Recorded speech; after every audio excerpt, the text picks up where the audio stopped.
हुकूमत पंजाब ने सूबे भर में कोर्ट फीसिस में कमी कर दी। गवर्नर पंजाब सरदार सलीम हैदर खान की मंजूरी के बाद बोर्ड ऑफ रेवेन्यू पंजाब की जानिब से कोर्ट फीसिस में कमी का नोटिफिकेशन जारी कर दिया गया।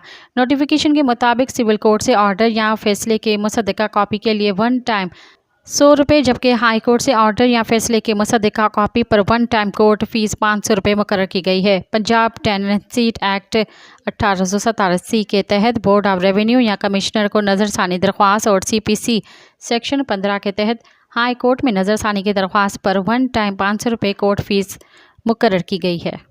मज़ीद ख़बरन ऐं तफ़सीलात लाइ विज़िट कयो असांजी वेबसाइट www.awamiNewsHD.com ऐं ॾिसंदा रहो अवामी न्यूज़ HD।